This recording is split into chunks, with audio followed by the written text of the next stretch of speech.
Okay. Thank you everyone for coming tonight. It's wonderful to have such a nice turnout of friends, and I'm really, really happy that you came. Yeah, I love giving this talk, and I'm really looking forward to sharing with you what I love about both Ithaca and Cornell University.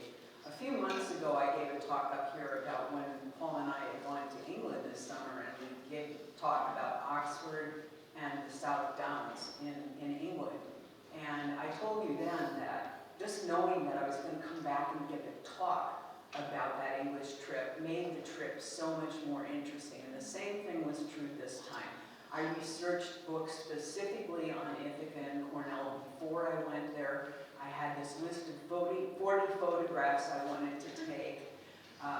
Then, of course, when I came back and I decided what the slides were going to be, I went back to those same books and research, and I learned things that made me like both Ithaca and Cornell even more than I liked it when I lived there, and I already liked it a lot. And that was especially true of Cornell University. There are things I learned about Cornell University that I never knew when I taught there that just made me so proud of the institution. And I hope you get excited about it like I did. The Ithaca is at the base of Cayuga Lake, and that is the largest of the Finger Lakes. And you can see here that I am an expert at using the drawing tool in a PowerPoint slide. So that is Ithaca. And here's a quiz question. Other than the lakes, what is the first thing you notice about this obviously sort of out of focus aerial photo? Trees. Trees. Very green. When you go out of the Syracuse airport, which is generally where you have to fly in now to get there, you just notice there are trees and hills everywhere. Trees, trees, trees. It is so beautiful. They are sequestering carbon to beat Iowa by I don't know how many fold. But it's absolutely beautiful driving down with all those trees. Ithaca was founded in 1790.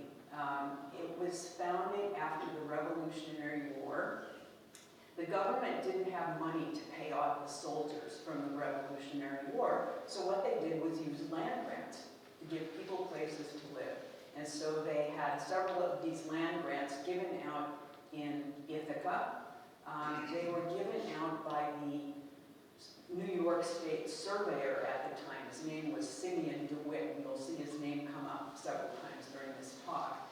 But he decided to name the town Ithaca after the Greek island home of Ulysses. And he got the idea for naming it that because several of the little towns around Ithaca all had classical literature bases. So there was Homer, there was Ovid, there was Aurelius, and there was Ulysses, which was the township that Ithaca was in. So that's how it got its name. Lucille and I were just talking a minute ago. She had a friend who moved to Ithaca when she was considerably older than I was when I moved there, and she was talking about how her friend said it's really such an isolated place. Frances Perkins, who was the Secretary of Labor for FDR through his entire term, she had a lot to do with the way that Social Security was founded. She had a lot to do with improving conditions for labor and unions. And she became a lecturer at Cornell's School of Industrial and Labor Relations from 1952 to 1965, and that's the school that I taught in when I was there. I said just on the last slide that it was founded in 1790. It was not incorporated until 1888. So almost 100 years later, and that was explicitly because of its isolation. It never had the chance to become a major shipping port. It never had a major railroad go past it like Iowa City did, for example. And so, just to give you a comparison, Iowa City was incorporated in 1839, so 49 years before Ithaca, even though people moved into New York way before they moved into Iowa. And that was because of the isolation. Even now, today, you cannot get to an interstate without driving at least 30 minutes. So it is isolated. And it doesn't have Coralville right next to it. It doesn't have North Liberty and Tiffin. It is just it. That's it. And it's a town of 33,000 people. Ithaca, 10 square miles surrounded by reality. I told somebody today I might mix up Iowa City and Ithaca in this talk, partly because they start with I, and I go both places, but really because they really remind me of each other in a lot of ways, and I hope you'll see that as I continue to talk. Ithaca is an incredibly progressive, idealistic town of 33,000 people. And it has won many, many accolades. And you'll recognize that some of these are also accolades that Iowa City gets. Enlightened, good place to vacation, great place to retire, smart, great place to bring up a family. Mountain biking I haven't seen here for Iowa City. But best towns in America overall, well-being, most secure, and hippest hometown for vegetarians. This trip was the last week of September, and it was sort of an old home week for us in two respects. First of all, there is my old home in Ithaca. This is a recent picture of it when we were there. And it looks very well maintained, actually, over the years. It was about 8 blocks away from where I taught at Cornell. It was more attractive in a couple of ways in that it had 2 large walnut trees, one on either side of the steps. And I had flowers on the sides of the sidewalk and shrubs in front of the house, so it's diminutive of all, I don't know, botanical elaborations. And I lived there from 1982 to 1990 with my daughter Jennifer. And by 1989 to 1990, Paul had also moved into the house with us because our son Daniel was born in October of 1989 there. And the Department of Economics kindly offered him his 3rd or 4th visiting position because they knew that we would be looking for jobs in a new place, and they wanted to have him be in the United States and be able to find a job at the same time. So we're very grateful to and love Cornell.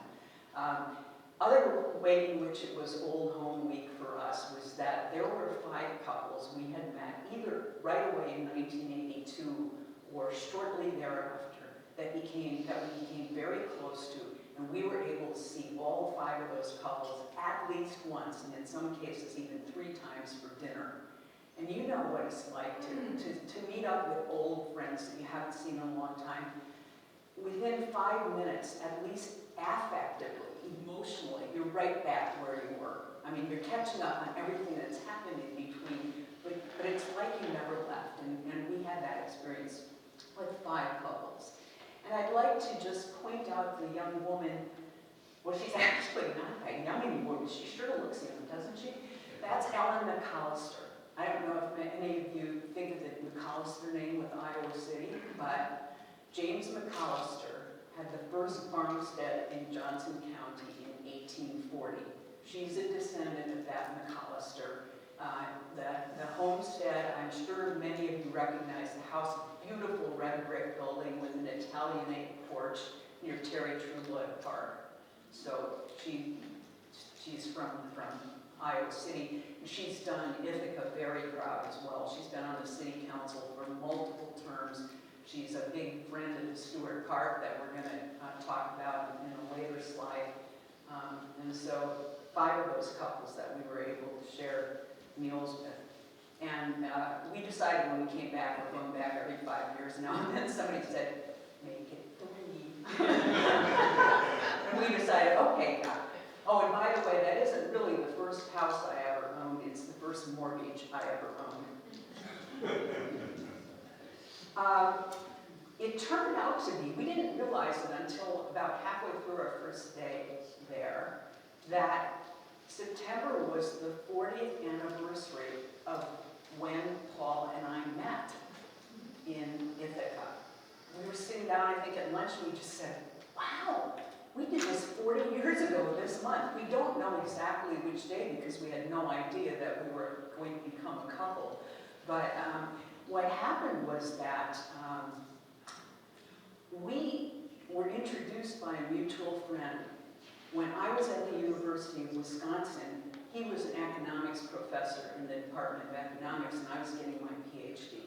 So I was having lunch with him in the cafeteria, which is where the faculty would eat down in the Statler Hall, and the Statler Hotel or Statler Hall. And as we were, and I was saying to him, well, you know, I've been here for 4 months already, and I really haven't met anyone. And he said, oh, there's this guy from England that's over here visiting that I think you'd like. And almost on cue, Paul walks in with a cup of coffee, kind of sits down. He knows the same person, but from Essex University, where this person was a professor and Paul was studying for his PhD. So that was our beginning in Ithaca. The other thing I would mention about the Statler, so these pictures were taken in the dining room at the top of the Statler, which has beautiful views. You can kind of see it, the iconic McLeod Tower back there. That when we were there, there was the Statler School of Hotel School of Management. It's now called the Nolan Hotel School after a recent bequest. And it was founded 100 years ago in September, and it is the #1 hotel management school in the world.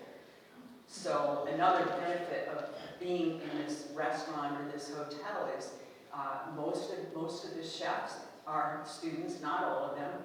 The maitre d' is a student, the waiters are students, and you know they're going to become the best people going out in hotel management in the world. Okay, this is another, this is a favorite slide that eventually ends up being kind of one of these small world things, but the Ithaca Conservatory of Music and Ithaca College. The Conservatory of Music was founded in 1892 by a man named William Egbert, who wanted to study violin, and there was nowhere to study violin anywhere close, so he went all the way to Berlin to learn how to play the violin. And when he came back, he decided that other people shouldn't have to go to Germany to learn how to play the violin. So he rented 4 rooms in that Boardman house, and he hired a staff of 8 faculty members and 2 lecturers. He taught violin, his wife taught voice. They also taught piano, as well as some other things like communication, improvement, how to improve communication, and dance, and theater, and phi ed. Okay? By 1931, it became the Conservatory of Music was chartered as Ithaca College. And by 1968, they had expanded so much that they moved to their current site on South Hill in Ithaca. And what you see in the right-hand slide is the tower at Ithaca College. It's its most striking feature. You can see it from a ways away, and it's very beautiful. So there are 5,400 students at Ithaca College now. It's a private college, and it still has a very highly regarded dance, music, and theater program, but that's only 400 students out of the 5,600. So the rest are in the colleges, and probably the most well-known is the Park College of Communications. Very, very elite in the communications world, but then also a College of Business, a College of Health Sciences, and a College of Humanities. Then Moosewood, founded in 1973, one of the most influential restaurants of the 20th century, and this Moosewood cookbook is one of the 10 best-selling cookbooks ever. You see, Moosewood is in the DeWitt Mall. That'll come up again in the next slide, I think. But there's a little-known story, you won't see it in Wikipedia, but from the book written by a local about things you never knew about Ithaca or myths about Ithaca or whatever. Turns out that Moosewood was started by 7 people as a cooperative venture. And Molly Katzen went off kind of on her own and did this book. She did all the drawings. If you ever had this book, you know it was very beautiful, and she did hand lettering of all the recipes. But when she signed the contract with 10 Speed Press, it made it clear that none of the other 7 members would be entitled to any royalties.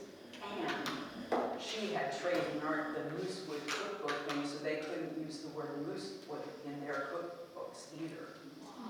So, yeah, wow. Little falling out here. Okay, so we're going to see the DeWitt Mall again. Simeon DeWitt again DeWitt was the guy who was the surveyor who handed out these land grants. This is a small world story. So the DeWitt Mall has, we went in there, wandered in there on Monday because in addition to Moosewood, it had a lovely place called the DeWitt Cafe, and it had a little kids' clothing and game store called the Cat's Pajamas, where we used to buy Daniel's wonderful, bright baby clothes. And so we were in there, and I passed this store that was not there when I lived there. And it had many fetching things in the window, including this jacket, okay? So, Paul, I want to go in there for... And so the person who was sitting there was Sandy, or Sanford, Reuning. And he was sitting in there saying, oh, wow, customers on a Monday. He said, no one shops in Ithaca on Sunday or Monday. It's just so dead. And so I start trying things on. I get this large stack, right? He also said at that point, you know, there aren't that many men who would just sit here and talk to me while their wife tries to hang his clothes. This is one of the reasons I love him. So anyway, we're in there and we're talking, and it turns out that both of these people were music instructors at Ithaca College. But when she retired, she returned to her very first love, which had been sewing. And she decided to sew jackets and vests and so forth. And her specialty is using Marimekko fabrics. Yes, I know. Yeah, so anyway, and you can see just how intriguing this store is from the clothing behind her. So anyhow, we're talking for a while, and finally, you know, Paul says, well, we're from Iowa City. And he goes, oh, our daughter got a degree from University of Iowa. I said, that is really unusual. I mean, I don't think anybody thinks about going to the University of Iowa. And he said, well, just kind of chasing a guy who played viola, and that kind of fell apart. But she ended up getting 2 degrees from Iowa. The first was a BA in psychology, and then she got a degree, I think it probably a master's, learning the viola with Bill Prusel. Oh, you're kidding. So it turns out that the Prusels and the Reunings are good friends from way back. They met in the Eastman School of Music, where both of them were learning music. And when they got out, they all 4 of them played in the Rochester Philharmonic together. And they both, shortly in the mid-70s, they both started private education schools based on the Suzuki philosophy and method. And you know what kind of impact the Prusel School has had here. Exactly. And they had a similar impact in Ithaca with the school that Sandy and Joan started. And their daughter now runs it as he's retired. So that was just a wonderful, you know, small world story. And Doris, by the way, actually wanted to come tonight. As soon as I wrote her an email that I met these people, she very friendly, very excited. And then 2 days later, I met her in person at Hampshire. And our son had played at Prusel for a few years and made extraordinary progress. But when he hit junior high, he was all soccer, and he quit. And we were really sorry.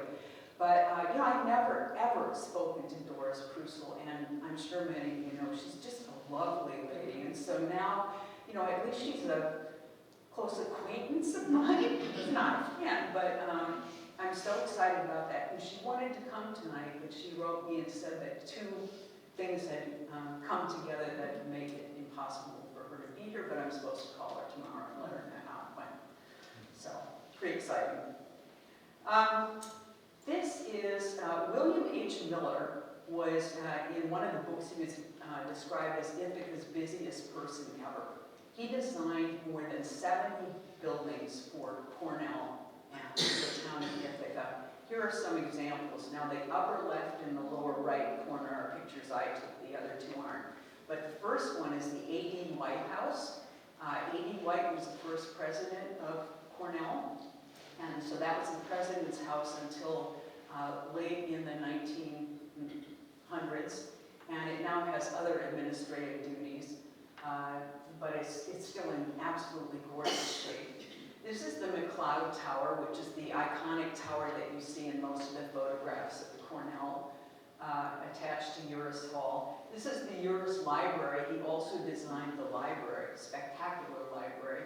And the William Henry Miller Inn was where Paul and I stayed. It's a B&B. I would highly recommend it. We stayed in the carriage house in the back. They had amazing breakfast. And at night, they would give you 4 pieces of 2 different kinds of dessert.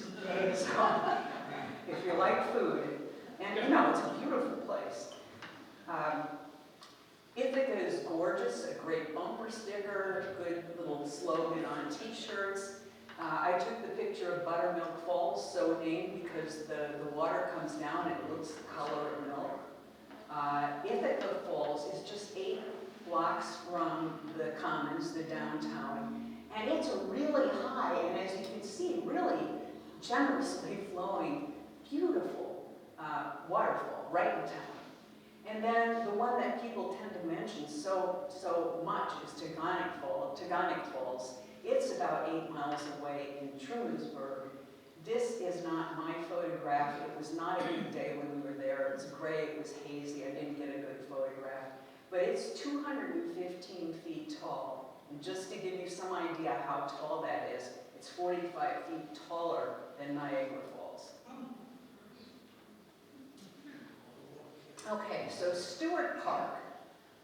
Stewart Park, I took all of these photos except for the fireworks, and I loved the cloud one. I was so excited by the cloud one. That was the first night we were there, and you know, it was on my list of pictures to get, and there it was. But anyway, as with so many other parts of the country, pretty much all of our country, who was living there originally were the Cayuga Nation peoples. And they were removed as the English moved in and the Revolutionary War occurred. So that's who we displaced.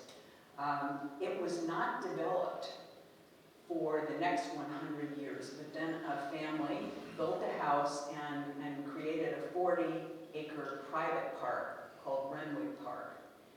In 1921, Ithaca got a new mayor named Edwin Stewart, and he said in his inaugural address, it's a travesty that citizens can't enjoy the park without trespassing on private property. So he donated $150,000 of his own money to buy the park.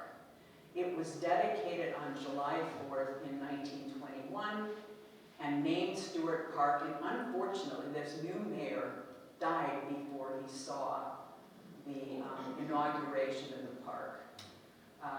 But so it was inaugurated 101 years ago, and in 2020, Ithaca started thinking about having a centennial celebration, and they wanted to make some improvements to the park, and that leads us to our next slide, which is about Lisa DeShano designed playgrounds. Okay, so for those of you who don't know Lisa, I'm going to ask her to stand up and give a little wave if you haven't had the pleasure of meeting our beloved yoga and bar teacher, Lisa DeShano. So Lisa joined a company. She's trained as a corporate architect, but at some point she decided that her creative urges lean more toward working with children and communities. And so she joined a company called Play by Design. And I need to read their mission to you.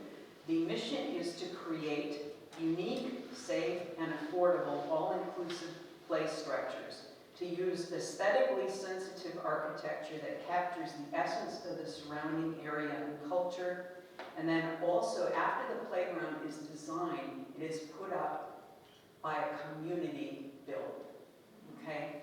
So that's where Lisa works, and these are two of her parks in Iowa City. The first one is on the Commons. It's a tinier park because the Commons isn't really very big. And then two of the other two are from Stewart Park. But Lisa's designed more than 250 playgrounds already. And sitting once a new playground, she is the project manager for the whole thing. And what that means is, first she goes to the community and has a design day where people explain to her what their vision is for what they would like in a playground. Then she produces an initial hand-drawn sketch, and once she's worked on that after more feedback, then she becomes the project manager for the community build. So she does everything in terms of dealing with both large groups and small groups to let them know what's going to happen when there's the community build. In Ithaca, the partner for the community build was the Friends of Stewart Park, and Ellen McAllister is a big force in that group as well, the Iowa City person. And so I'd like to just indicate here, you see a steamship here, and that was part of Ithaca's history. You see a pollinated garden right next to the park. There also is a small film studio there because during World War I, Ithaca had a silent movie studio. And also there's a trolley because until 1915 you could take a trolley down to Stewart Park. So, Lisa, you're a star. Other sites of interest in Ithaca, the Ithaca Commons. I'm sorry that you can't see a better picture of it. To get a picture of the Commons, you have to stand in the middle of an auto intersection. And so you can't back up enough to really show that the Commons is a lot wider and there are buildings on both sides of it. And so it looks a lot better than that. Paul was quite critical of this picture. But anyhow, it looks a lot better than that. It was built in 1974 to try to combat the flight of people to shopping in suburban malls. As of now, the suburban malls there are absolutely dead. All the action is on the Commons. It did suffer through the pandemic. It still has some empty storefronts, but it is the place to shop for sure. And there was it was the first community organized and funded ped mall in the whole state of New York. Imagine that, you know? And they had a $1,000 naming contest to come up with a name, and it went to an Ithaca High School student who came up with the Commons.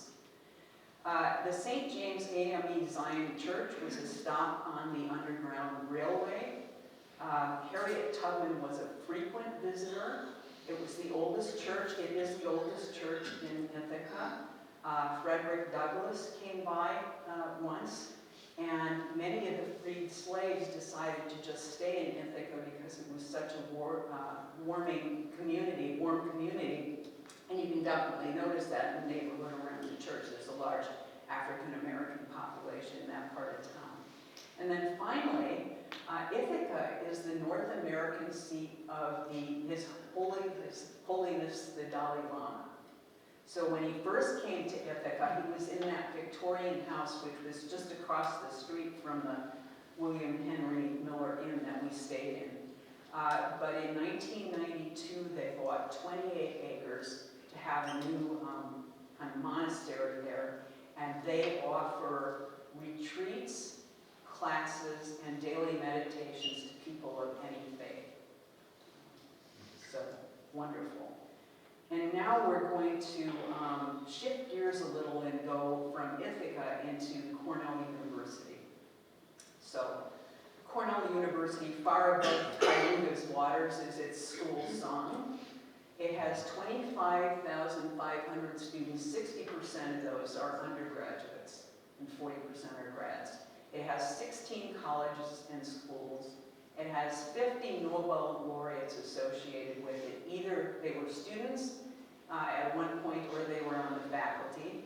And for those of you who might have read Nina Totenberg's recent book, Dinners with Ruth, Cornell is where Marty and Ruth Bader Ginsburg met at Cornell when he had been there in 1949 and she came as a freshman in 1950, right on the heels of her mother dying. So she was an orphan when he met her in 1950 at Cornell. Ezra Cornell and A.D. White. Ezra Cornell was the eldest of 11 children of a Quaker family. He was self-educated. He made a great deal of money in Western Union. And so that was kind of his history. A.D. White was born in Homer. He was educated at Yale, but he found the education at Yale very disappointing. He said it focused way too much on rote learning. It wasn't at all like the great European universities that had professors in every field and large libraries and much more intellectual discourse. They met when they were both in the New York State Senate. And Ezra Cornell came up to him and he said, if I have $500,000 that I wanted to devote to a good cause, what should I do? And A.D. White, who was so into educational philosophy, and this had been a passion of his, he said, found a university. And he said, if you found that university, you can also get a land grant from the state of New York of $600,000. So they had $1.1 million to build Cornell University, and they built it on Ezra Cornell's farmland. And by the time they had their first class in 1868, they had a class of 425 students, which made it the largest institution of higher education in the United States at the time. I would found an institution where any person can find instruction in any field of study. That's what he said on Inauguration Day. They also have the motto, to do the greatest good. These are some old photographs of Cornell. I like the one in the middle shows students sitting in front of A.D. White's statue, which is on the main quad at Cornell, and you also see that lovely cloud tower in the back. And then you see the Sage Residential College. You'll see that again in 2 slides, but this it was built in 1875. Cornell had a friend named Henry Sage who said, once you get to the point where you feel up to educating women to the same standard that you're now educating men, I will give you an endowment to make that possible. So he gave him money to build this incredibly beautiful building. And you'll see it, as I said, in another slide. But this is the slide that really kind of knocked my socks off and really made me appreciate Cornell. I never knew its founding principles. You can just look at it, affordable to all.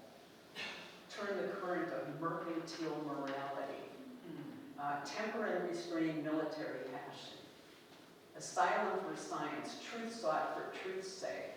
New literature, nerved and armed to battle for what is right. Moral philosophy. History and political economy, unwarped to suit present abuses in politics and religion. So you can see that. And then the A.D. White, he wanted to be an innovator at Cornell because he didn't hold up much hope for the rest of U.S. Colleges and universities. But I put 3 of those into italics for a reason. The university was founded just a year and a half after the Civil War ended. And so the country was divided in much the way that our country is divided right now, and the issues were very, very much the same. So to temper and restrain military passion, to be an asylum for science, truth sought for truth's sake, and instruction in moral philosophy, history and political economy, unwarped to suit present abuses in politics and religion. grew out of that context that's very similar to the context that we're living through right now. Okay, Sage Hall, back to Sage Hall. Look at this gorgeous building. And it is now the Samuel Curtis Johnson Graduate School of Management, which is the 15th best business school in the United States. Look at how gorgeous that is. And to make it into the Johnson School, they had to gut the interior, and they also added an addition to one side of Sage Hall. So look at the pictures that exemplify that. So you see the addition up there. That first slide on the left is the interior of the old building. You can see how much they had to cut. And then these other two are from this building on the side, the additions over there on the side. So it's a spectacular place. The Johnson Art Museum. This is named after Herbert Johnson, who founded Johnson's Wax, and he was a 1922 graduate of Cornell University. The architect was I.M. Pye, who is best known for the National Gallery's East Wing, which went up in 1978. There was controversy over building on this site because this was a site that A.D. White explicitly did not want anything built on. And I.M. Pye said that he became obsessed with building it there. And he won. So there's controversy not only over the site, but whether it's an ugly or a beautiful building. Okay, let's take a vote. Who says you love this building? Okay. And who says you don't? Actually, I don't. And I don't have anything against modern literature, but I was really surprised by how many of my friends that I would consider to have good taste do love it. It has 35,000 works of art, and its most notable collection is Asian. And here I just want to mention that there's a very large, relatively speaking, Asian influence at Cornell. First of all, it's known as the Mecca of Southeast Asian studies because it started a Southeast Asia program in 1950. And another way that you can see this is 21% of Cornell students are Asian, as compared to 5% here at Iowa. And they have a very large philanthropic movement now from both Taiwan and mainland China. Some of the professors are arguing that they should not take money from China because of concerns over its morality, basically, whether it's conducting genocides and things like that.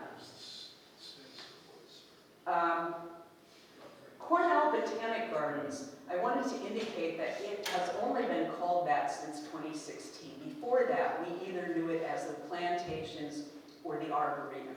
They were two separate things. But the origins of this went way back to the mid-1800s, and they fit in really well with Cornell's interest in agriculture. So not only did they want things in every field, but they wanted theory, but they also wanted practical applications. So they were interested in agriculture, forestry, and the natural sciences. They had a major planting effort in the 1930s, which became named the plantations in 1944. These are photos I took from the plantations in the last week of September, and I had 20. It was hard to kind of pick. It was so beautiful. The Botanic Gardens proper are 150 acres, but the greater Botanic Gardens include 40 different nature areas in Ithaca and Cornell, covering 4,300 acres. This is the Arboretum. It's 100 acres, and it's the most beautiful college arboretum in the United States. Yes? There is a lady who is in the main campus, assisted living. Her name is Margaret Paulson, and her parents were very instrumental in establishing the arboretum in that whole. So anyway, knew Margaret Paulson, and she's lived in the main campus for over 20 years. She's in assisted living now, but her parents were among the people who got that going. Oh, that's great. Thank you. Thank you for telling us. I'll check that out. I'll try to write me her name and I'll contact her. I'd like to do that. The Cornell Ornithology Lab. There are so many bird lovers here, and Lucille will testify that we have been trying to find a good speaker for birds for months. We've made some progress. We are going to have somebody in here with 2 or 3 raptors in December. So we have made progress, but anyhow, the Cornell Ornithology Lab, you can see what its mission is here. Interpret and conserve the Earth's biological diversity through research, education, and citizen science focused on birds. Founded in 1915, the first U.S. grad program in ornithology. It's supported mainly by its 75,000 members, and there are 250 scientists, professors, staff, and students who work to support its mission. It is located in Sapsucker Woods. Sapsucker Woods was gotten together in 1954 through two means. People who owned the land either donated it or philanthropists bought up the land around there so that they could turn it into a large ornithology place and also park. So it's 226 acres. It has 4 miles of trails and 250 species of birds. Some of the trails you'll see they're on boardwalks because part of it is wetland. And it's named after the yellow-bellied sapsucker, which is a woodpecker, because it was the first, in 1954, they found the first breeding pair of this bird ever seen in the Cayuga Lake Basin. And they named it after that, and it's part of the Ornithology Lab's logo now. And the bird is very plentiful now there. So I hope I've wet the whistle for maybe some of you to decide to go to Ithaca and upstate New York, because there's a lot more than just Ithaca there. And I want to point out that there are excellent Ithaca hotels. You know, there's the bed and breakfast that I showed you that was designed by William H. Miller. The one on the left is called the Argos Inn. It's been completely redone on the inside and has LEED certification, Leadership in Energy and Environmental Design. And it was at one point, it was the world headquarters of Duncan Hines. The one in the middle is called La Tourelle Hotel and Spa. It's a French chateau-style architecture, and it's got 70 acres of lawns, fields, forests, gardens, and ponds. And then here again is the Statler. If you get windows out the back of the Statler, you have amazing views, and of course you have all the services that come from having the #1 hotel school in the world right in the Statler. And then finally, enjoy upstate New York. There's lots of other things to do in upstate New York. I guess one other one I'll throw out there that isn't up here is the Baseball Hall of Fame is in upstate New York. But Watkins Glen, not only does it have this stunningly beautiful state park, but it also has this internationally famous auto racetrack. Eastman Museum was the first museum to focus on photography and also one of the earliest to focus on film archives. I don't have to say anymore, I don't think, about Niagara Falls, but the Corning Museum of Glass was founded in 1951. It has more than 50,000 glass objects, and some of them are over 3,500 years old. So that's it. You have questions? Yeah. I think this is still true. When I was there, Cornell had the endowed colleges for which tuition was charged, and they had a state school that did not change it to charge tuition. That was still true, is it not?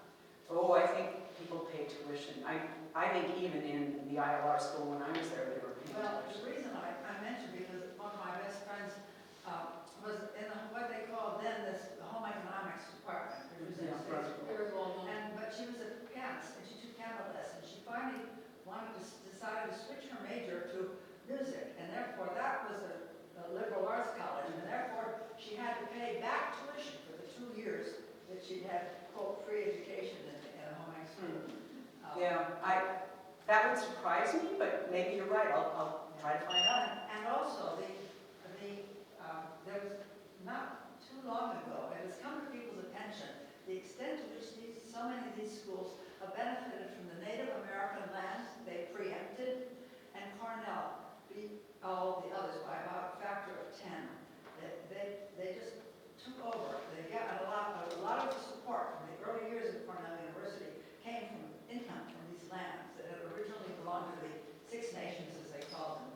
And I have seen something now on the Cornell Alumni News, which is no longer published in print form, but they have a big picture of the names of all these tribes whose land they had taken in order to support the university. And that is true pretty much all over the country. Well, I was going to say it's in Iowa as well. Yeah, no, I tried to say at the beginning of the talk, maybe I forgot to say it, but this is really kind of the way it went everywhere. Yeah.